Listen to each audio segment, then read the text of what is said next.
Anda kembali di Apa Kabar Indonesia Pagi, pemirsa, dan sebelum kita ke Bang Jasil, kita akan melihat dulu bagaimana pendapat warga tentang usulan kalau kepala daerah kembali dipilih oleh DPR. Kita langsung bergabung dengan Farahman Hilal di Surabaya. Silakan Farah.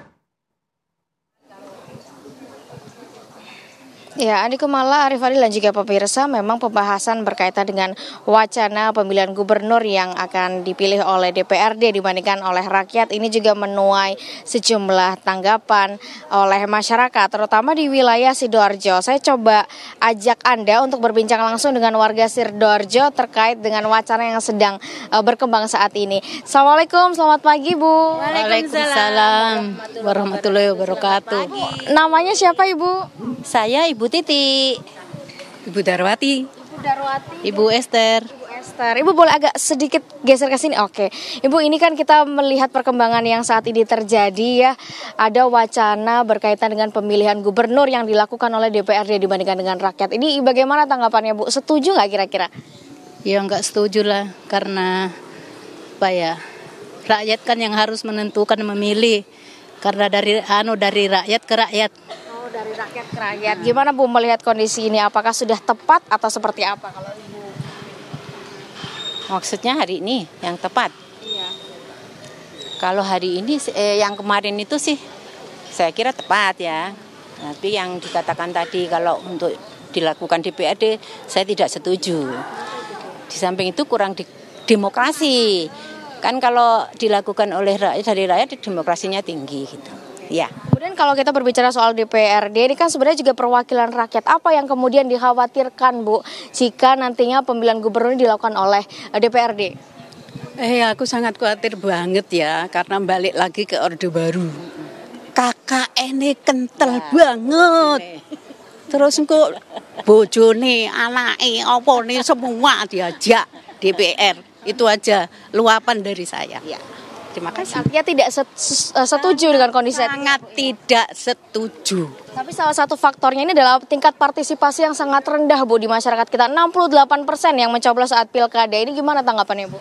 Itu kesalahan dari panitia, kalau artinya termasuk partai-partai itu tidak mau sosialisasinya kurang. Jadi mereka malas. Paling nyoblos ya wis ngono ae. Sing menang iku. Betul, sosialisasinya kurang, kemudian istilahnya seperti ogah-ogahan ya, karena tidak ada istilahnya greget yang betul-betul kita pilih. Jadi rakyat menuju rakyat dari rakyat. Ya, dari rakyat ke iya, rakyat. dipilih. Terima kasih Ibu atas informasinya. Pemirsa, demikian wawancara saya dengan sejumlah warga yang memang rata-rata warga di sini memang tidak setuju dengan pemilihan gubernur yang dipilih oleh DPRD dibandingkan oleh rakyat. Demikian dari wilayah Sidoarjo, saya kembalikan ke studio.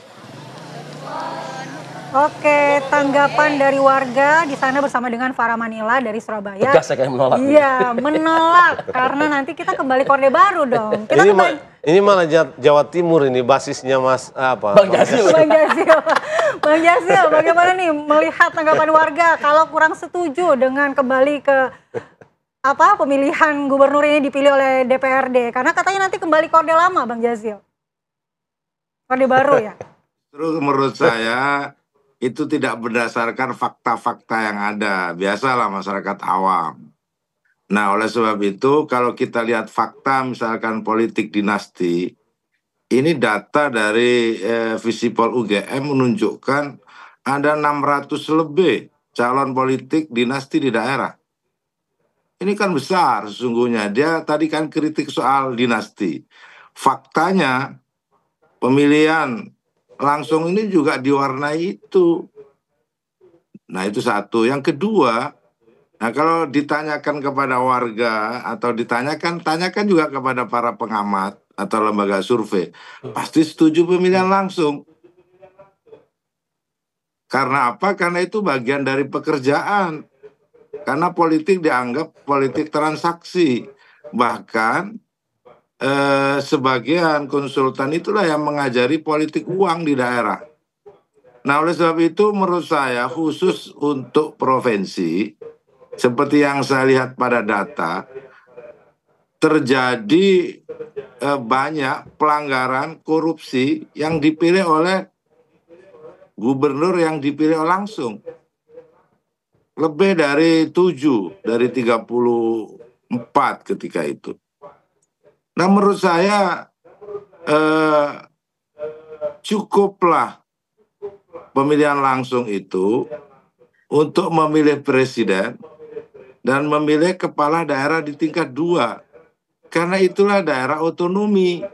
Sehingga masyarakat bisa memberikan suara politiknya kepada kepemimpinan di daerah yang di situ secara undang-undang memang diberikan mandat sebagai kepala daerah otonom. Sementara gubernur tidak otonom. Nah oleh sebab itu menurut saya kalau soal legitimasi sama-sama memiliki legitimasi. Bahkan menurut saya salah satu alasan kenapa golput itu tinggi, capek bila pilih terus. DPRD, DPR RI dipilih memiliki legitimasi langsung dari rakyat. Bupati, wali kota, gubernur, presiden dipilih juga langsung oleh rakyat. Terjadi dual legitimasi. Sama-sama menjadi, akhirnya ada yang disebut dengan heavy eksekutif, heavy legislatif.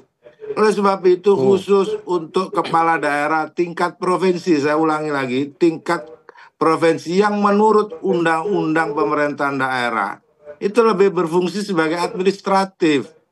Ada 46 tugas dan wewenang pusat yang diberikan kepada provinsi. Oleh sebab itu partisipasi demokrasi di level paling bawah kita jaga melalui pilkada langsung di tingkat kabupaten kota.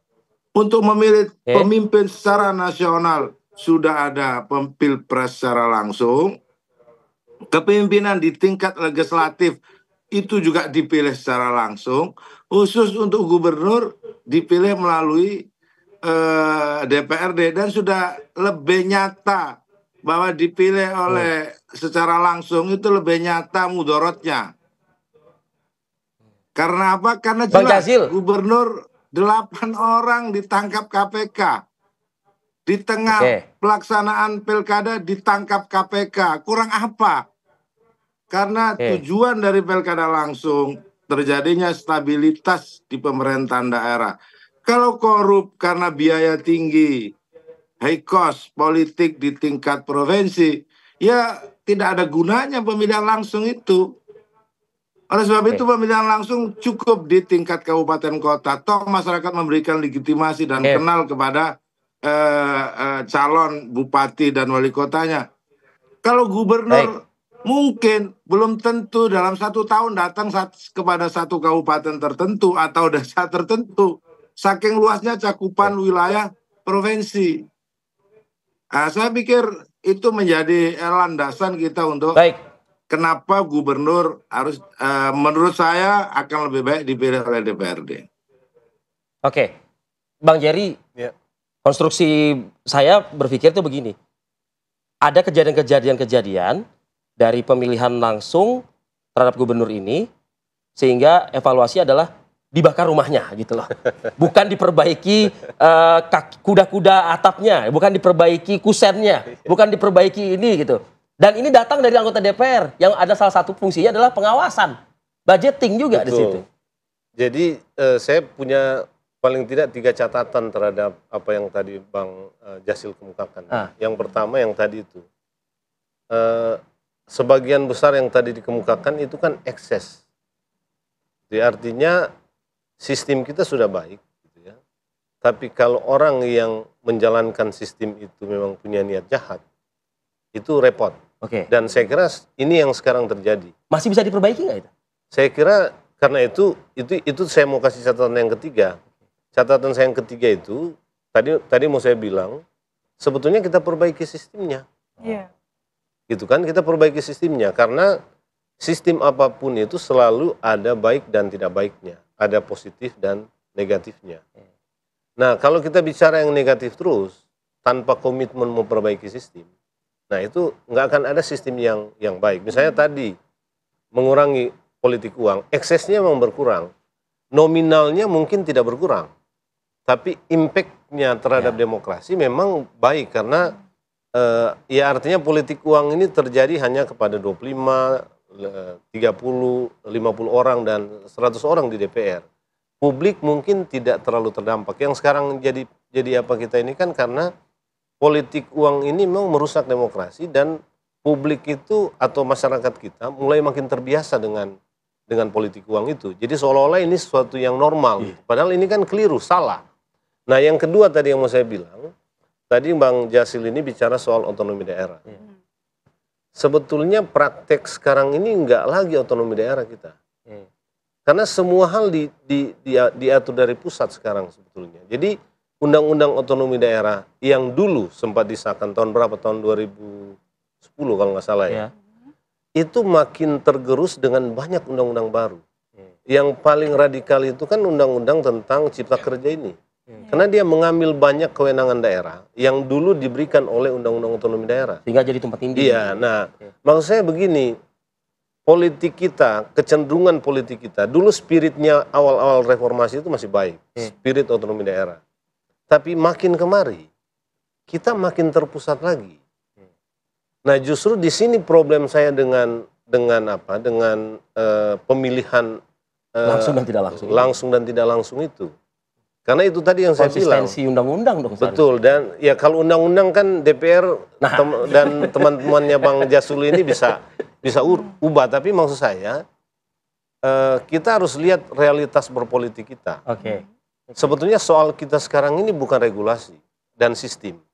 Menurut saya ya kita punya sistem sudah baik sekarang. Cara menjalankan sistem ini yang problem. Nah karena itu kalau tadi saya bilang kita makin sentralistik lagi. Otonomi daerah itu saya kira tinggal jadi omongan dia, prakteknya tidak lagi. Karena itu kekhawatiran saya ini akan memunculkan alat-alat oligarki pusat di daerah kalau praktek berdemokrasi kita ini memang etika dan moral itu dan prinsip itu kita kesampingkan. Kita melihat semata-mata soal teknis administratif hukumnya. Ini problem kita sebetulnya. Baik, berarti dari analisa Bang Jerry ini menyimpulkan bahwa alih-alih kita mengganti sistemnya, kita perbaiki dulu yang bisa diperbaiki ya. Mestinya untuk begitu. Anggaran kita perbaiki sistem bisa penggunaan kok. anggarannya. Misalnya kalau kita bicara efisiensi, kita lihat dalam pemilu pilkada kita mana yang bisa dikurangi. Yang sekarang terjadi kan tidak. Anggaran penyelenggara pemilu itu selalu naik. Padahal kita masuk di era digital yang bisa mengurangi hal-hal yang sifatnya fisik. Kan itu misalnya. Tapi ini nggak pernah dipikirkan kalau ketemu antara DPR dengan penyelenggara pemilu gitu ya. Yang kuat itu kan bukan percakapan tentang evaluasi mana yang mau diefisienkan, tapi lobby. Ya ditambah dong supaya nanti kita juga alokasikan juga untuk kunjungan-kunjungan dan seterusnya. Jadi kalau percakapannya begitu nggak akan ada sistem yang oke gitu ya. Karena praktek menjalankan sistem itu Baik. Ya betul. Baik, terima kasih Bang Jerry. Jadi begitu ya Bang Jazil ya, meskipun tidak populer, kira-kira ini mau dibawa kemana nih? Singkat aja deh Bang Jazil, mau dibawa kemana ini Bang Jazil? Justru perbaikan sistem untuk pemilihan gubernur agar jelas bahwa dipilih lewat DPRD untuk gubernur itu jalan lebih baik. Sistem itu Bang Jasil. Tapi itu yang disebut perbaikan sistem. Kalau beda perbaikan sama perubahan. Justru itu sistemnya kepada sistem pemilihan yang menurut nilai Pancasila, perwakilan itu seperti itu.